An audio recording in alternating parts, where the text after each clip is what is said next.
every bus, mostly of them have names, and this is Jack. This is Jack. For jack-o'-lantern, because at night when he lights up, he looks like he's a pumpkin. Nice. A jack-o'-lantern. So it's a 1977. 1977. 77. VW bus. And it's called a bay because of the bay window. Ah, so where you have the 60s has the splitty. But the 70s has the bay. And the 80s has the Vanagon that's more square. The camper that's square. So that's the decades. Which 60s. one of them has the window that opens? Oh, the Safari. Yeah. The Safari style. That typically happens in the 60s, and it's with the splitty, and the windows pop open like this. Oh. And that's called Safari style. Cool. Because you're on safari. Because all the bugs are hitting you in the face. For sure. So they started to make the bay in 68, and it was a tin top. And the tin top obviously doesn't have the pop top, which is what makes it a camper. I think it's all campers regardless.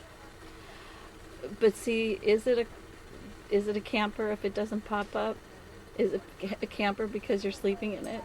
And so is a car a camper because you're sleeping in it? It starts to become, there's a little question there. Okay. And so some parks see two buses as being RVs, and some see one as a car and one as an RV. So when we pull into a camp, like a state camp, we never know if they think we're a camper and we're in a tent spot, or if we're an RV in a tent spot, or it's just... Oh, wow. Yeah, you don't... So, yeah. Cool. That sometimes happens, but... so this is a weekender. It does not have a refrigerator. It just has these lovely, covered spaces and a sink, and that's all it has. And this is for a spare wheel, and everything is very precise. You'd think, oh, it's just, no, it's very precise how they do it. So this has to fit in here, this has to slot into there, and that's where I have a little extra power. So I'm definitely living 1977, one bolt and washer at a time, and I don't have any solar, I don't have an auxiliary battery, I just live 1977, and it's called stock, so it's the stock version. And everything is kind of Rubik cubed in. See? That's cool. Isn't that different? And of course it's got the traditional handles and this is 1977, and the only thing that's new in here is the canvas right here. This is 1977, this is 77, obviously, so it's pretty stock. And this is interesting. This is architecture of the 70s. These swivel lights that toggle around. That's kind of fun and funky. I remember those. Yeah. I mean, I wasn't in the 70s, but I remember those. And then this is where the toilet paper is.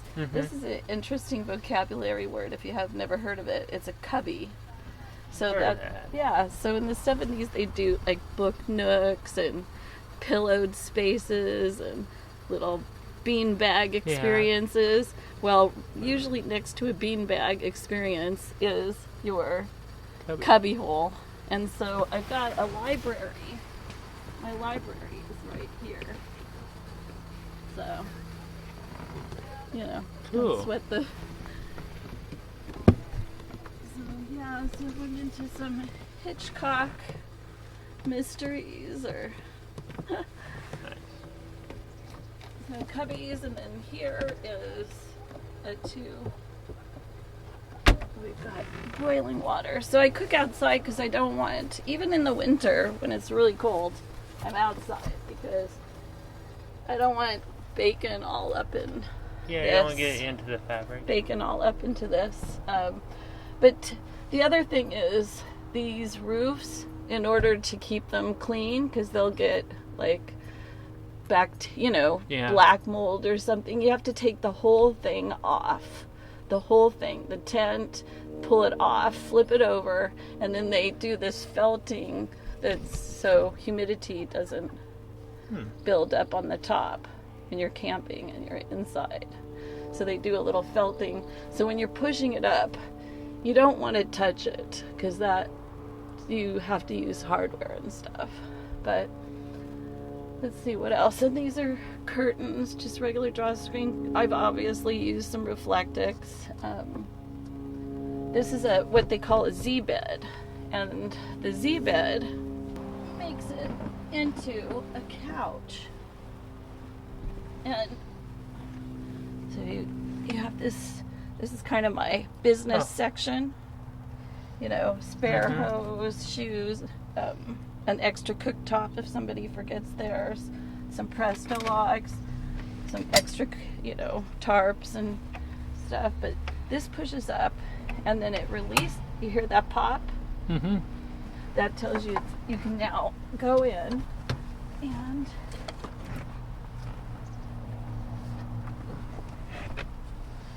everything doesn't go out the back there. Oh, nice. And it becomes more of a couch.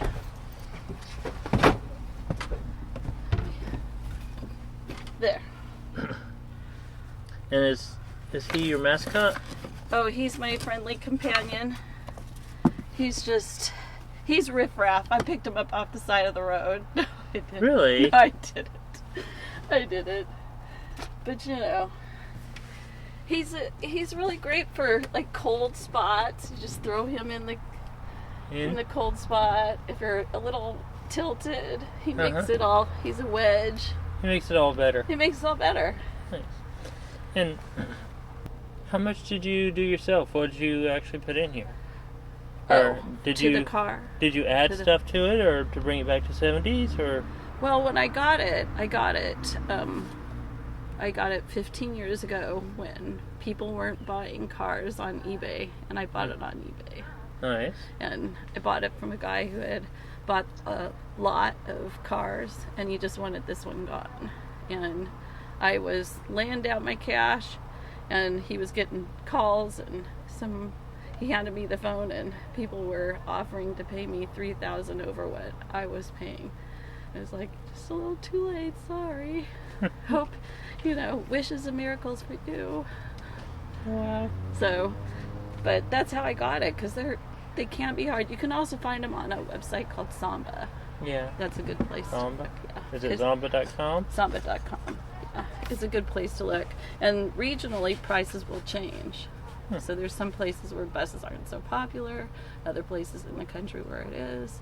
But these typically, I would say you're running somewhere around $20,000 just off the bat. Oh, wow.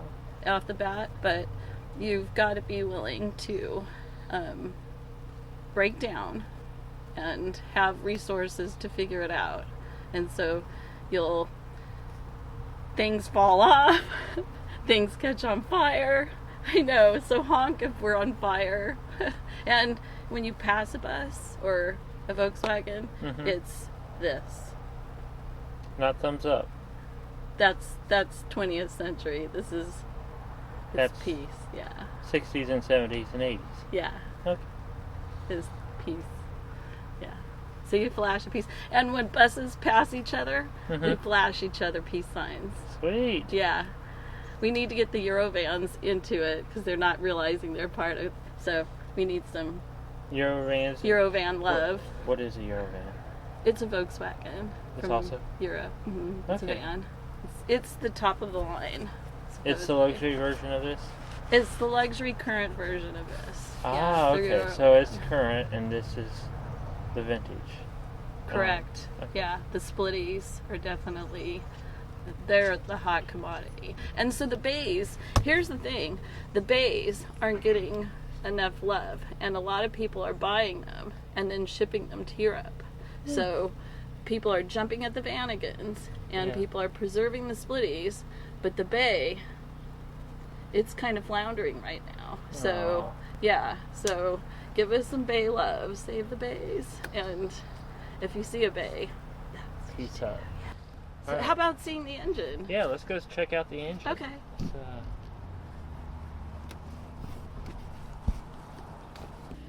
So, I blew a head You blew it. out in Big Sur, right at Lucia at the tunnel, which can happen, and it has nothing to do with how you drive. It just blew a hole to China, is what I call it, because I could see right through the motor. And fortunately, we were able to go to Go Westy, which is a huge company there, Volkswagen. So this is not the original engine? It is an original engine. It's just been blueprinted. I was going to ask, is this the serial number for the engine? That's correct. And this is the serial number for the frame? Yes. And there, lo and behold, there's a lesser known marking. Somewhere.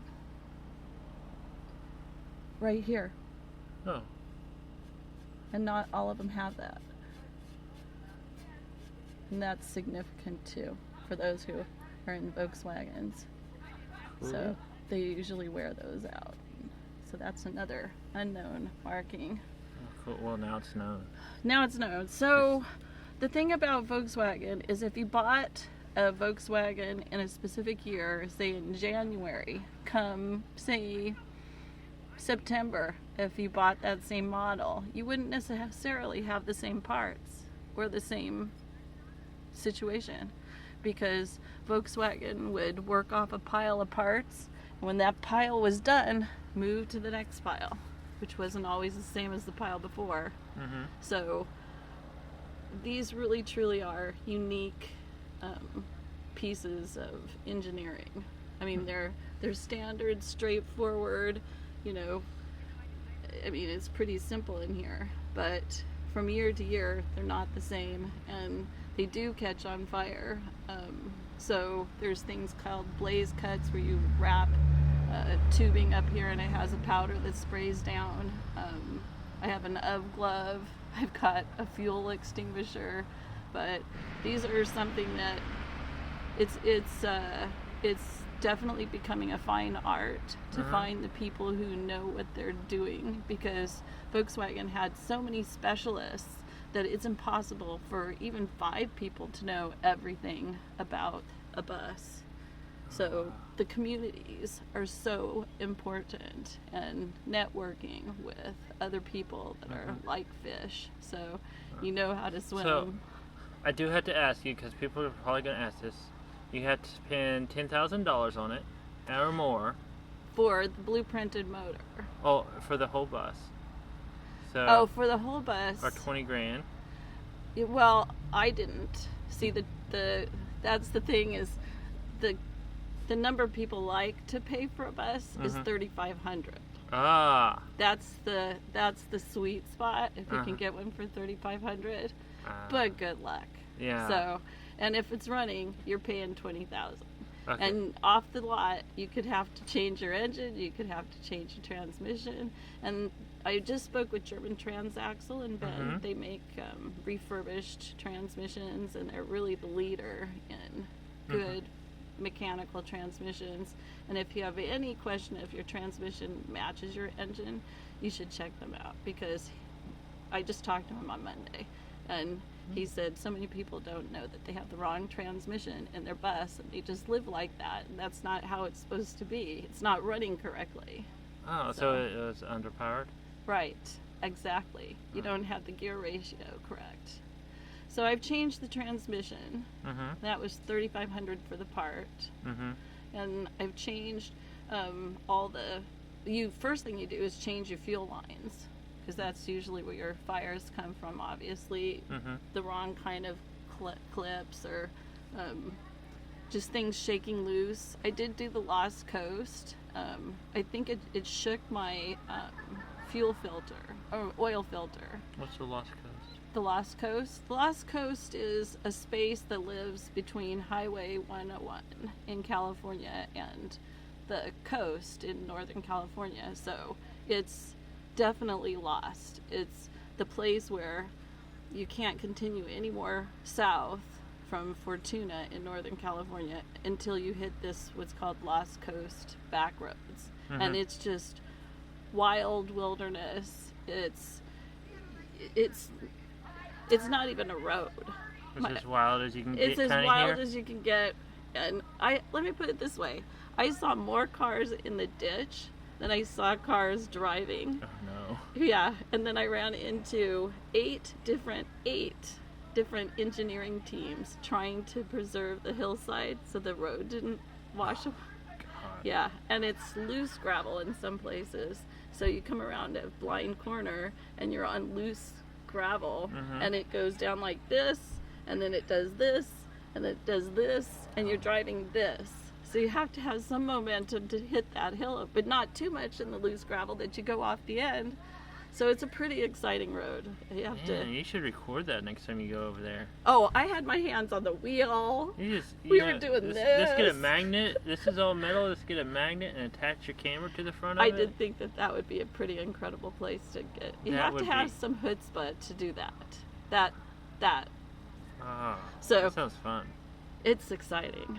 It's definitely exciting. Sure. But back to the motor, just that it's air cooled.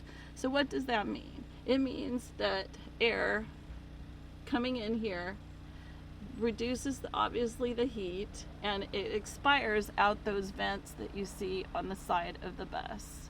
And in the winter, it kind of looks like a dragon because the heat's coming out the side and it's kind of blowing out. But that's why things like seals are so important, making sure that all these seals are good, so you create a vacuum in here that gets the draw.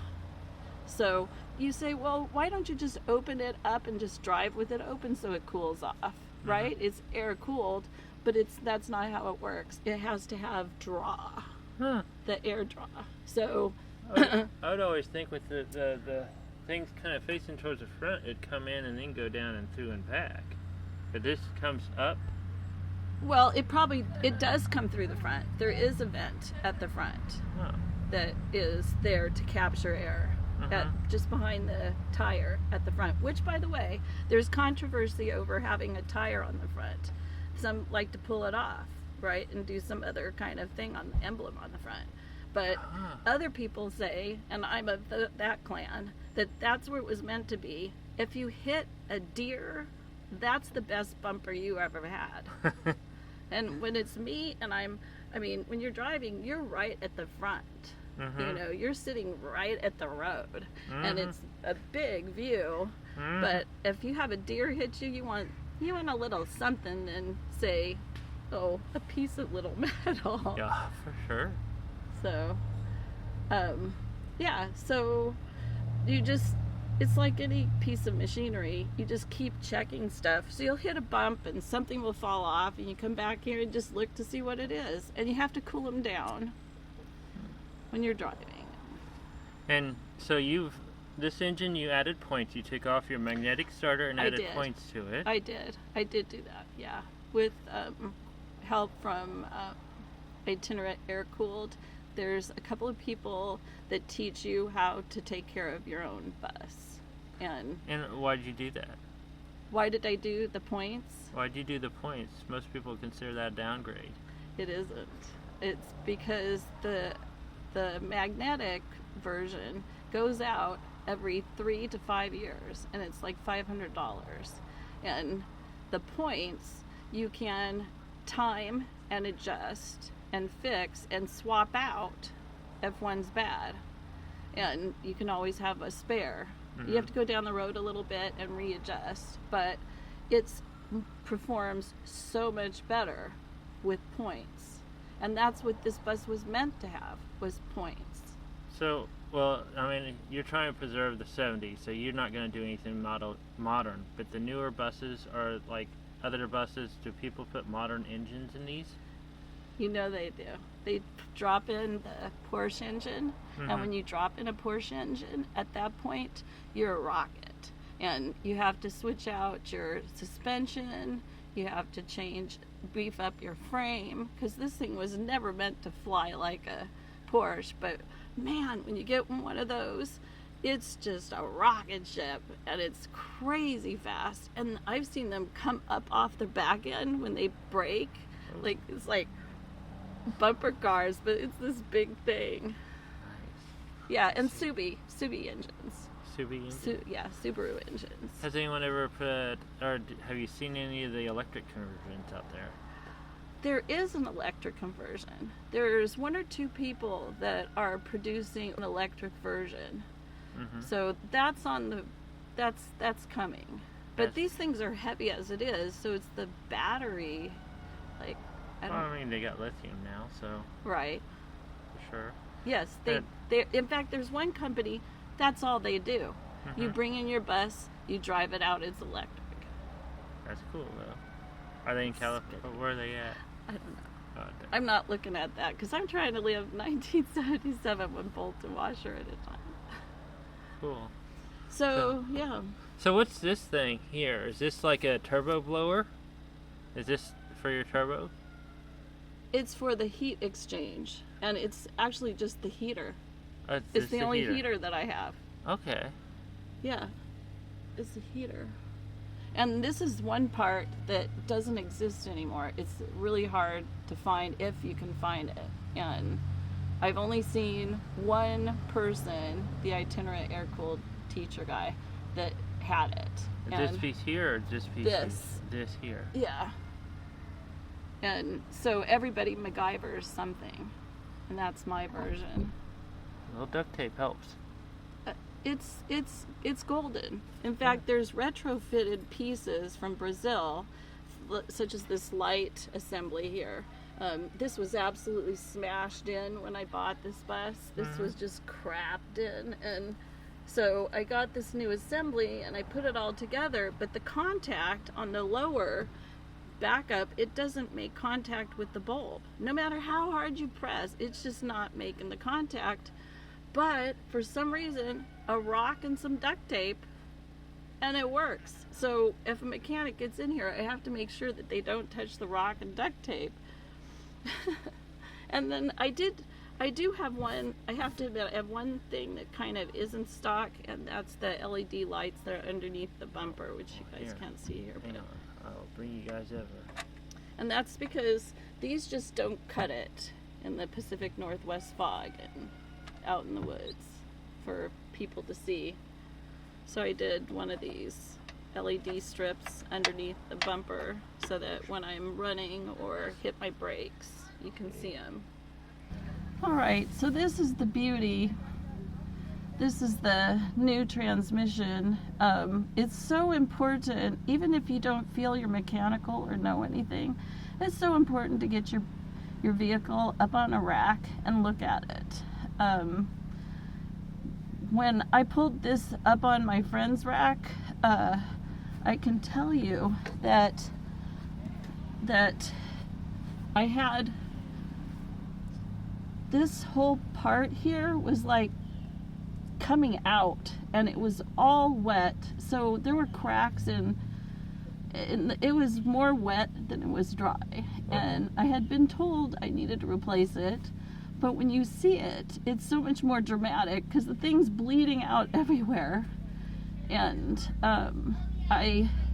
so it had to be replaced. Yeah. And the trick to replacing the transmission is there's no real trick. You have to drop the engine, and it's the only way you can buckle the transmission to the motor is to drop it. And you also have to drop the engine to replace the I've replaced the gas tank, which is only 10 gallons, and it runs 18 miles per hour, and it does 18, and that's considered standard, and so we have to stop. But anyway, my point is that you should always take a look, and in doing so, I noticed that things like a new boot that I had paid for had a crack in it, absolutely showing all of the bearings and the grease and everything. And I talked to my mechanic, and he said, oh, well, let me check. And the part had been recalled. So it's just always good to take a look. So, is this a rubber mount?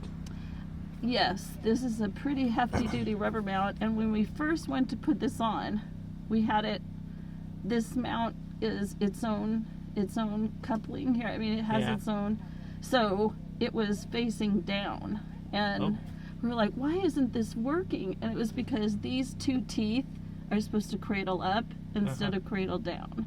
And it was a simple thing, and we had the transmission jack on it, and there was one bolt way up there that just was not going in. And finally, after trying everything, we moved the transmission jack just a little bit. It released something in there that allowed us to put the last bolt in. But it's like, takes a while for your mind to wrap around the issues, but sometimes it's as simple as just moving the transmission jack. Sorry, brain fart. So what is each of these parts? This is for the This is the transaxle, or Yes. this is what drives the rear wheels. right here. And what is this? Is this the heater? Part of the heater? I can't really see. Yes. So this actually runs fresh air from the engine bay, was it? This right here. Where? This one here? Oh. Oh no. Or is that the fresh air intake for the motor to cool it off?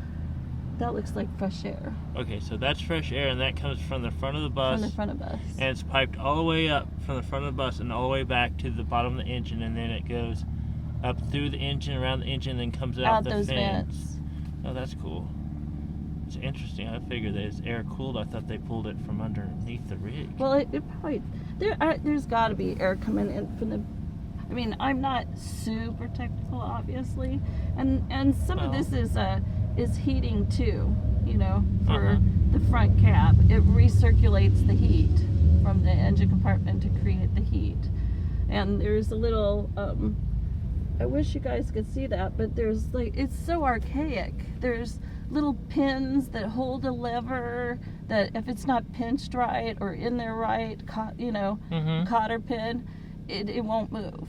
And so if you're hitting a bump, all these magic things, so you have to, magic things Magic happen. happens. Magic happens. It's kind of like driving a unicorn around. That's it. The unicorn heads last night, and unicorn's driving around. That's right. And But yeah, and let's see.